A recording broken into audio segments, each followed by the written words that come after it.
নবীজি বলেছেন মেশকাম্বরের ঘেরান এত সুন্দর,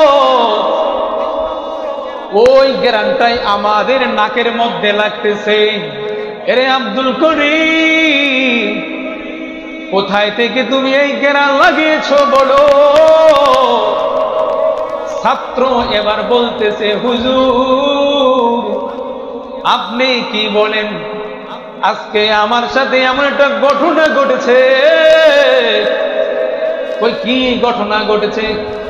হুজুর আপনি গতকাল একজন মহিলা মিলাদের জন্য এসেছিল, দোয়ার জন্য এসেছিল। মহিলা আপনার কাছে মিলাদের জন্য একজন হুজুর চেয়েছিল, আপনি আমাকে পাঠিয়েছিলেন। আমি যখন বাড়িতে গেলাম, বাড়িতে যাওয়ার পর এখন দেখি আর কোনো মানুষ নাই, শুধু মহিলার। আমি টেনশনে পড়ে গেলাম। ও মহিলা, বাড়ির মধ্যে আর কোনো মানুষ নাই, কয় না। মহিলা যখন আমাকে কুপরামর্শ দিল, তার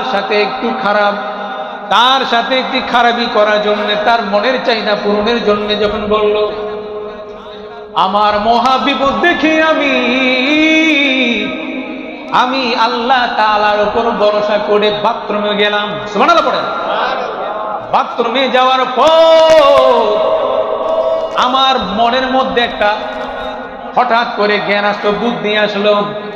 আমার মনের মধ্যে বারবার বলে, আব্দুল করিম, এই মহা বিপদ থেকে বাঁচানোর ওয়ালার কেউ নাই, তবে বাঁচানোর মালিক হচ্ছে একজন, তিনি কে?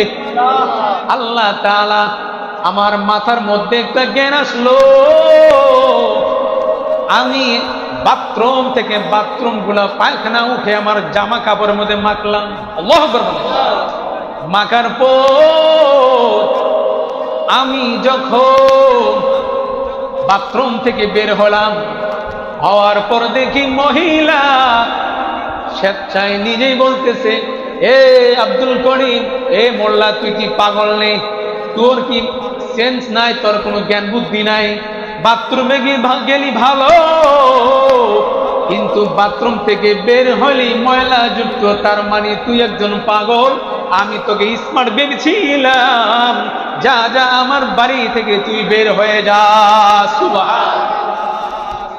হুজুর আমি বাড়ি থেকে বের হয়ে আমি পুষ্কুনির মধ্যে গিয়ে এই জামা কাপড় ধুলাম। ধোয়ার পরে আমি রাস্তা দিয়ে হাঁটতেছি, আর মনে মনে ভাবতেছি যে আজকে মাদ্রাসায় গেলে আমার ক্লাসমেট ছাত্রগুলো আমাকে ধিক্কার দিবে, ময়লাযুক্ত, বুদুর গন্ধ,